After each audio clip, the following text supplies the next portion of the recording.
कर रहे हो?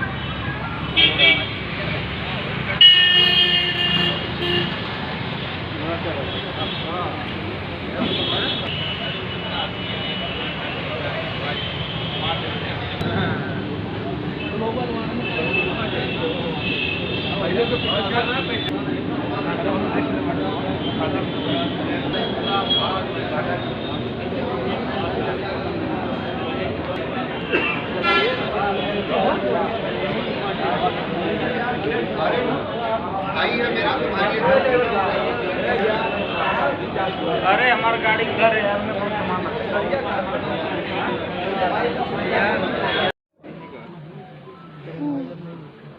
भारत संरचनात्मक दृष्टिकोण से गांव का देश है और सभी ग्रामीण समुदायों में अधिक मांग दी गई है।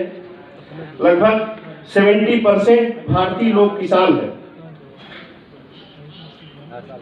24 जनवरी 2000 इलाहाबाद यूनिवर्सिटी से LLB करने के पश्चात मैं वर्तमान में माननीय उच्च न्यायालय में पद पर कार्यरत हूँ।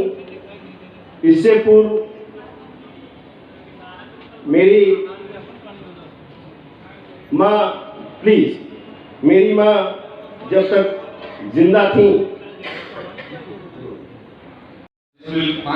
खेती योग्य भूमि नहीं है, वो उससे जो है वो बाहर है।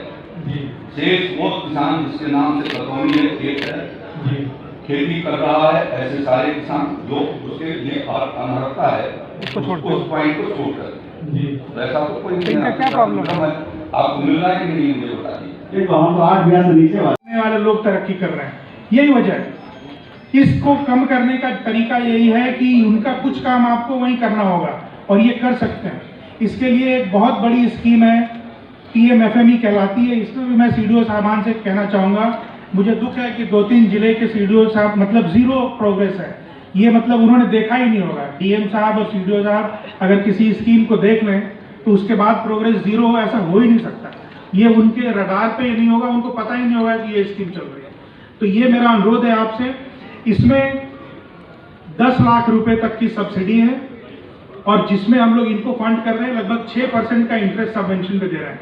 यानी अगर किसी ने 1 करोड़ तक का लोन लेके कोई काम किया है तो 10 लाख सब्सिडी मिलेगी और वो ब्याज उसका बिल्कुल जीरो हो जाएगा, क्योंकि 6% सरकार दे रही है तो 7-8% ब्याज पे आजकल मिलता है। तो कोई भी प्रोसेसिंग का काम वो कर सकते हैं, किसी भी क्षेत्र में कर सकते हैं। इसीलिए इसको नीचे तक पहुंचाना जरूरी है और ये सभी CDOs किसान साथियों तक इन बातों को जरूर किसी न किसी तरह से पहुंचाएं। और इस 8 वर्षों में और 5.5 वर्षों में, देश के भीतर 8 वर्षों में और उत्तर प्रदेश के भीतर 5.5 वर्षों में बैठी हुई कृषि को दौड़ाने का प्रयास इन दोनों सरकारों ने मिलकर किया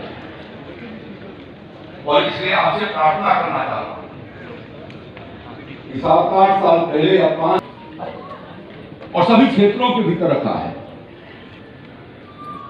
सामाजिक क्षेत्र में भी, रक्षा के भी क्षेत्र में, शिक्षा के भी क्षेत्र में और कृषि क्षेत्र में भी। और कृषि क्षेत्र का अपना एक अत्यंत ही महत्व है। मैं कभी कभी लौट करके देखता हूं कि महात्मा गांधी जी के, पंडित दीनदयाल उपाध्याय जी के और डॉक्टर राम मनोहर लोहिया जी के स्वप्नों के भारत तीनों को संयुक्त रूप से बनाने का कोई संकल्प लिया है तो आज नए भारत के निर्माण के रूप में हमारे प्रधानमंत्री मोदी जी ने लिया और इसलिए हम सब मिल करके अपने इस मनोभाव को बदल दिया। मुझे बहुत प्रसन्नता हुई है किसान भाइयों ने, हमारे बाजार के किसान विज्ञान शुक्ला जी विज्ञान शुक्ला जी बहुत वैज्ञानिक तरीके से अपनी बात को रखा है, एक किसान के नाते रखा है। मैं रहता तो शायद आपको भरोसा ना होता, लेकिन उन्होंने रखा। मैं उनका अभिनंदन करना चाहता हूं। कौशाम्बी के कुशवाहा जी का भी अभिनंदन करना चाहता हूं, जिन्होंने केले के खेती में ODOP विशेष एक जनपद एक उत्पाद के भीतर कौशाम्बी की पहुंच पकड़ाई आगे की ओर, ये उन लोगों किसान भाइयों के प्रयास से संभव है। आप कभी कल्पना कर सकते थे कि 2500 रुपए किलो के हिसाब से घी बिकेगा? हमारे प्रदेश एक नहीं अनेक किसान, मथुरा का किसान, मथुरा की गौशाला, लखनऊ का किसान, एक देवरिया जिले का आया हुआ किसान लखनऊ में है, और उसने वहां पर गाय पालने का काम शुरू किया। गाय पाल करके रोज प्रातःकाल 65 रुपया लीटर दूध लोगों के घरों पर पहुंचा रहा है, शीशे के बोतल भीतर, और डिमांड है वो दे नहीं पा रहा। तो ये हमने ये बदलाव कर दिया। बदलाव करने का ये समय है रवि का। मैं ये चाहता हूं कि इसको बढ़ा करके हम 450 मेट्रिक टन कर देंगे। 450 मेट्रिक टन का मतलब ये होता है कि लगभग 10,000 करोड़ 10,000 करोड़ रुपए के अर्थव्यवस्था को ताकत किया जाना। जैसे जैसे हमारे कीबोर्ड बढ़ रहे हैं, मैं धन्यवाद देना चाहता हूं मुख्यमंत्री योगी आदित्यनाथ जी को, जिन्होंने पिछले वर्षों में लगातार आज हमारे उनके मार्गदर्शन में हमारा प्रदेश 600 लाख मेट्रिक टन खाद्यान्न का उत्पादन कर रहा है। 70,000 मेट्रिक टन से लेकर के हम लोगों ने 100 लाख मेट्रिक टन प्रतिवर्ष खाद्यान्न का उत्पादन बढ़ाया है। और 100 लाख मेट्रिक टन यदि 2000 के हिसाब से आप जोड़ लीजिए तो कितने लाख के इकोनॉमी आगे की ओर बढ़ गई, कितने लाख। लोगों कहते हैं कि आमदनी नहीं बढ़ी, मैं वो कह रहा हूं रिकॉर्ड कर रहा है। हमारे यहाँ असेसमेंट मक्के का आज मंडी समिति वो कुल असेसमेंट करती है कि 8 लाख कुंटल आ रहा है या 8 लाख मेट्रिक टन, और ये जो कृषि विभाग और उद्यान विभाग मिलकर करते हैं। और मंडी में पिछले साल बिका है 15 लाख मेट्रिक टन। तो हम लोग अंडर असेसमेंट कर रहे हैं, उससे भी हमारे इकोनॉमी के ऊपर दुष्प्रभाव पड़ रहा है। मैं कई जानकारियों को मैं खुद जो है उन फेसबुक पर डालते हैं कि मैं क्लास मीटिंग करा रहा हूँ, मैं उसको लाइव भी करता हूँ और उनको आगे की ओर भी बढ़ाता हूँ। मैं बहुत ज्यादा सोशल मीडिया के बारे में जा सकता है, मुख्य विकास अधिकारी जा सकता है, और जाएगा तो बदलाव निश्चित रूप से आएगा। प्रधानमंत्री जी के संकल्प को, मुख्यमंत्री जी के संकल्प को हम पूरा करेंगे। 5 ट्रिलियन इकोनॉमी देश का और उत्तर प्रदेश का लक्ष्य है 1 ट्रिलियन इकोनॉमी। 1 ट्रिलियन इकोनॉमी में 30% की हिस्सेदारी है कृषि क्षेत्र, और इसलिए हमको आगे की ओर बढ़ना। विभिन्न प्रकार के जहां मैं निवेदन करना चाहता हूं कि आज भी हमारे देश के भीतर 55% जो है वो खाने का तेल आयात हो रहा है। हम गंगा यमुना की धरती पर संगम पर खड़े हैं। क्या उत्तर प्रदेश के किसानों के पुरुषार्थ कोई चुनौती नहीं है? क्या हमारे देश को खाने के तेल के लिए विदेशों से 55% मंगाना पड़ रहा है, बाहर से मंगाना पड़ रहा है? भारत सरकार को 1 लाख करोड़ रुपया हर साल आयात पर खर्चा करना पड़ रहा है। हम कहते हैं हम किसान हैं, यदि हम किसान हैं तो इस चुनौती को स्वीकार करेंगे। प्रधानमंत्री जी ने लक्ष्य रखा है 25 साल का, 10 साल के भीतर तेल के उत्पादन में हम अपने देश को यदि अपने पैरों पर खड़ा कर देते हैं तो माना जाता है कि वो भारत माँ का वो जो है वो सपूत किसान है जिसने अपने देश को तेलों के उत्पादन में आगे बढ़ाया है। और इसलिए हम लोगों ने 5 लाख किसान मिली भेजे हैं निःशुल्क। किसान को बीज का दाम नहीं देना, आप हटवाओ। तो हमको दाल भी पैदा करना है, तेल भी पैदा करना है, सब्जी भी पैदा करना है, दूध भी पैदा करना है। यदि भारत को विश्व गुरु के रूप में बनाना है तो हमें सोने की चिड़िया का देश बनाए जाने के लिए हमारा देश पहले जाना जाता था कि ये दूध दही और अनाज का देश है। 30% निर्यात हमारे देश के विदेश को जाता था। आज वो देश तेल मंगा के खाए और दाल मंगा के खाए।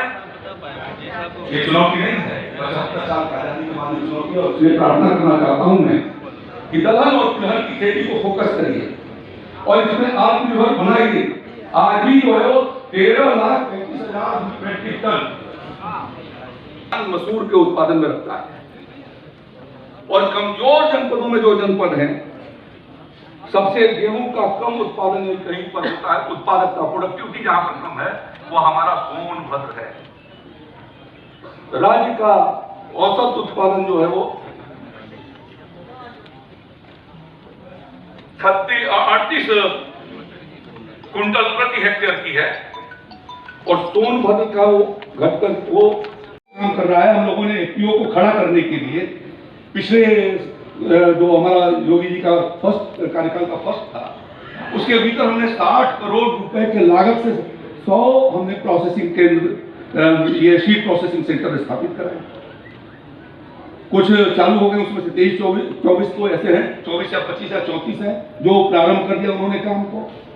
ये कृषि विभाग उनसे शीट बनवाएगा, बना करके उसे खरीदेगा। हम राज्य निगम के साथ वो MOU कर लें। जो अभी कमिश्नर साहब ने सुझाव दिया था, उस सुझाव से मैं सहमत हूँ। वो खरीदेंगे, हम बीज ले लेंगे और किसान को बीज देंगे। किसान जो आज अन्न उत्पादन करता है वो कल बीज उत्पादक हो जाएगा, उसको अच्छी कीमतें मिलेगी। प्रोसेस करेंगे, उस गांव के नाम से कहोगे, उस FPO के नाम से कहोगे तो प्रोसेसिंग करा करके उसी का सीट डाल देंगे, आपको ना पड़ेगा उससे। हम सब चीजों को बदलने के लिए तैयार हैं। किसी भी प्रकार से राज्य के भीतर किसान को कोई खाद बीज की संकट नहीं आएगी, ये मैं आपको आश्वस्त कर रहा हूं। राज्य के भीतर इस समय कल तक जो हमारे पास DAP रही है, 2,69,000 मैट्रिक टन हमारे पास DAP है। सभी जनपदों के भीतर DAP है। 2 जनपद ऐसे हैं जिसके पास 2 या 3 दिन का बस वहां पर बचा हुआ है, लेकिन जब तक उनका खत्म होगा तब तक वहां पर पहुंच जाएगा। मैं लंबा ब्यौरा नहीं देना चाहूंगा, लेकिन इतना जरूर करना चाहूंगा कि मंडलवार जो एक बार बता देता हूं, जिससे कि ये भ्रम आपका दूर हो जाएगा कि राज्य के भीतर किसने कहा कि कुछ भेजने में असंतुलन हो गया। प्रयागराज मंडल में DAP आज जो है, आज सुबह तक 20,252 मैट्रिक टन। सभी जनपद के जिलाधिकारी इस चीज को देख लेंगे। विंध्य मंडल के भीतर जो है वो 6,779 मैट्रिक टन। वाराणसी मंडल के भीतर 21,662 मैट्रिक टन और चित्रकूट में 7,228 matric ton.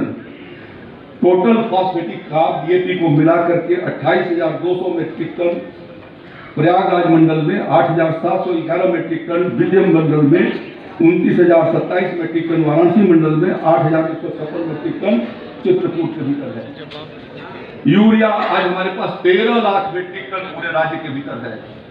20 lakh matric ton से ज्यादा फर्टिलाइजर उत्तर प्रदेश में आज सभी जनपदों में विद्यमान है। इसलिए योगी आदित्यनाथ जी की सरकार नहीं देखना चाहती कि किसान कहीं पर लाइन लगाए या किसान को कहीं पर लाठियां खानी पड़े।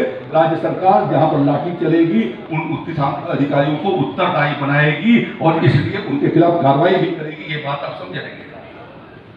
ये नहीं होना चाहिए, किसी भी सूरत में नहीं होना चाहिए और इसलिए इसका बार बार रिव्यू किया जाना, सिंचाई का रिव्यू किया जाना। नलकूप हमारे जो लगे हुए हैं सरकार की ओर से, राजकीय नलकूप, यांत्रिक और विद्युत दोषों का तुरंत निवारण हो सके, इसकी व्यवस्था को सुनिश्चित किया जाना। निजी